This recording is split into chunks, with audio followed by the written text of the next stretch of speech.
Hi everyone, welcome to my YouTube channel pi classes by Monica. आज एक important topic आप लोगों के सामने डिस्कस कर रहे हैं, that is cyclic group. Cyclic group क्या होता है? देखिए, आप ग्रुप पढ़ चुके हैं, आप लोगों को ग्रुप की सारी प्रॉपर्टीज पता है। तो कोई भी ग्रुप साइक्लिक कब होगा? यदि उसमें कोई एक एलिमेंट है ए, तो उसमें प्रेजेंट ग्रुप के अंदर जितने भी एलिमेंट हैं उसमें प्रेजेंट सारे एलिमेंट ए की पावर n फॉर्म के होंगे, जहां पर n कोई इंटीजर होगा। अगर ऐसा आप लोगों ने प्रूफ किया तो जो a होगा वो उस ग्रुप का जनरेटर कहलाएगा, यानी a से सारे एलिमेंट जनरेट हो जाएंगे। क्यों? क्योंकि देखिए, a की पावर 1 करेंगे आ जाएगा a की पावर 2 करेंगे a स्क्वायर, 3 करेंगे a क्यूब, 4 करेंगे तो a4, इट्स ऑन। तो उस केस में a क्या कहलाएगा? जनरेटर। तो देखिए, इसकी बहुत इंपॉर्टेंट थ्योरम है, every cyclic group is abelian. तो पहले बताइए क्या दिया हुआ है क्वेश्चन में? Cyclic group. तो हम क्या करेंगे? Let G be any cyclic group. ठीक है, अब बताइए, अगर साइक्लिक ग्रुप है तो जनरेटर भी होगा। सपोज ए बिलोंग्स टू जी, एक एलिमेंट है जी में जो जनरेटर है, B the generator of a cyclic group. अगर ये जनरेटर है तो अब बताइए क्या बताया आप लोगों को? हर एलिमेंट ए की पावर n टाइप का होगा। लेट, अगर हमने r और s दो इंटीजर लिए, देन क्या कह सकते हैं? a की पावर r और a की पावर s दोनों g में होंगे। क्या प्रूफ करना है हमें? To show that g is abelian. क्या शो करना है? To show that g is abelian group. ठीक है, तो कैसे प्रूफ करेंगे? वी हैव, मल्टीप्लाई करिए a की पावर r की a की पावर s से मल्टीप्लाई करिए, a भी इक्वल टू बी, तो लाना है।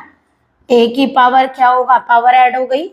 आप लोगों को पता है कॉम्यूटेटिव होता है इंटीजर का एडिशन, तो r plus S square plus r लिख लें। a की पावर s सेपरेट, a की पावर r सेपरेट। तो बताइए क्या प्रूफ हो गया यहाँ से? a की पावर r इंटू a की power s equal to a की पावर s इंटू a की पावर r, जहां r और s क्या है? इंटीजर। तो क्या प्रूफ हो गया? हैंस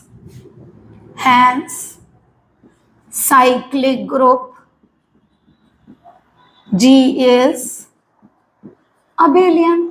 हो गया प्रूफ। फिर दोबारा देखिए, हमने क्या किया? जी को साइक्लिक ग्रुप माना, ए कोई एलिमेंट ले लिया जी का जो कि जनरेटर है, तो उसके एलिमेंट किस टाइप के होंगे? ए की पावर n टाइप के। तो हमने मान लिया ए, आर और एस अगर दो इंटीजर है तो एक ए की पावर आर हो गया, एक ए की पावर एस। हमें क्या दिखाना? अबेलियन, यानी दो की product A B equal to B, A commute करनी चाहिए। तो ए की पावर आर की ए की पावर एस से मल्टीप्लाई की पावर ऐड हो जाएंगी। हम क्या जानते हैं? Addition of integer is commutative. तो आर प्लस एस किसके इक्वल होगा? यहां लिख सकते हैं, since addition of integers is commutative, that is r plus s equal to s plus r। जब एक बार बताइए ऐड कर सकते हैं तो सेपरेट भी तो कर सकते हैं, हमने इन्हें सेपरेट कर दिया तो कम्यूट कर गए। देखिए प्लेस बदल गए ना, तो जी कैसा आ गया? अबेलियन। नेक्स्ट देखिए क्या कहा? The order of a cyclic group is same as the order of its generator. तो देखिए कैसे प्रूफ करेंगे? सबसे पहले एक काम करिए, हम ग्रुप ले लेते हैं। Let G be any cyclic group, है ना, and let A belongs to G be the generator of the group. Okay, A belongs to, let G be any cyclic group and let A belongs to G be the generator of the group। अब हमें क्या करना है? सबसे पहले generator का order मानना है। let order of generator is equal to, हमने कितना ले लिया? n, यानी जनरेटर क्या है? A, तो order of A equal to n by the definition. Definition क्या है ऑर्डर की? A की पावर n इक्वल टू क्या आएगा? आइडेंटिटी। यही होता है आइडेंटिटी। अब देखिए, अगर इसमें वाइल, अगर हम दो केस ले लें, ए की पावर एस कभी भी आइडेंटिटी नहीं होगा जब एस एन से कम होगा। आई की पावर 4 1 होता है, लेकिन आई की पावर 4 से पहले तो वो 1 नहीं आता आइडेंटिटी। तो इसका मतलब अगर एस की वैल्यू एन से कम होगी, चाहे वो 0 से तो ग्रेटर लेंगे ही, तो वो कभी भी आइडेंटिटी नहीं देगा व्हेन। बट अगर ऐसा हो जाए एस एन से बड़ा हो, तो देखिए by division algorithm, by division algorithm क्या होता है बताइए। यहां से आप एस को क्या लिख सकते हैं, एन क्यू प्लस आर, जहां पर आर क्या होगा, या तो रिमाइंडर 0 हो सकता है 0 से बड़ा, लेकिन जिससे डिवाइड कर रहे हैं उससे छोटा। ओके, जैसे 5 को अगर आप 3 से डिवाइड करें तो क्या आएगा, 3 1 जा 3, ये 2, तो कैसे देखिए कम आया इससे। 5 को क्या लिख सकते हैं हम, 3 इंटू 1 प्लस 2, तो इस तरह से लिख रहे हैं। ए की पावर एस को क्या लिखेंगे, ए की power N Q plus R. अब इसको सेपरेट करिए, क्या आ जाएगा, ए की पावर एन क्यू, ए की पावर आर, क्या लिख सकते हैं इसको, ए की पावर एन की होल पावर क्यू। अब देखिए ए की पावर एन किसके इक्वल है, आइडेंटिटी के, तो ये आ गया आपका ई की पावर क्यू इंटू ए की पावर आर।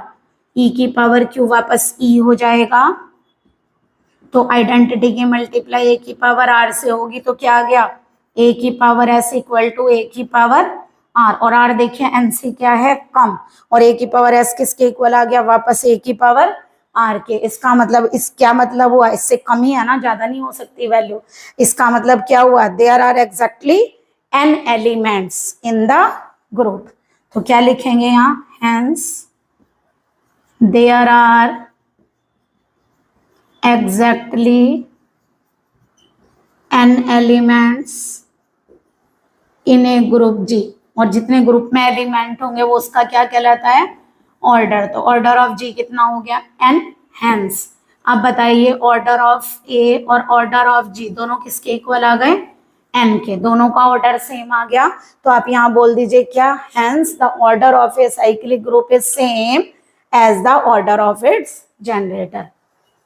ओके, लास्ट में ये लाइन आप लिख कर आएंगे, hence order of a cyclic group is same as the order of its generator. Okay, देखिए दोबारा एक बार, जी कोई साइक्लिक ग्रुप है, ए उसका जनरेटर है, हमने जनरेटर के ऑर्डर को एन लिया, ऑर्डर ऑफ ए एन है, ए की पावर एन क्या देगा आइडेंटिटी।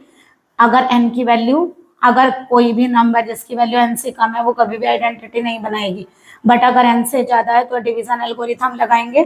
तो ए की पावर एस को ए की पावर क्यू प्लस आर करके सेपरेट किया, ए की पावर एन की पावर क्यू हो गई, ए की पावर एन किसके इक्वल, आइडेंटिटी के।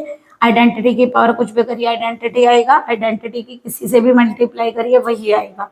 तो ए की पावर एस किसके इक्वल आ गया, ए की पावर आर के, यानी वैल्यू आर की क्या है, एन से कम। इसका मतलब इसके अंदर एन से ज्यादा एलिमेंट पॉसिबल नहीं है। तो कितने एलिमेंट होंगे, एन। तो ऑर्डर ऑफ जी कितना हो गया, एन, जितने उसमें एलिमेंट प्रेजेंट है, और ऑर्डर ऑफ ए भी कितना था, एन। तो साइक्लिक ग्रुप का ऑर्डर उसके जनरेटर के ऑर्डर के इक्वल होता है। ओके, आई होप आप लोगों को आज की थ्योरम क्लियर हुई होंगी। नेक्स्ट लेक्चर में हम आप लोगों को साइक्लिक ग्रुप प्रूफ करना सिखाएंगे, तो प्लीज आप ये थ्योरम अच्छे से करिए, and then like and subscribe my channel. Good day and take care.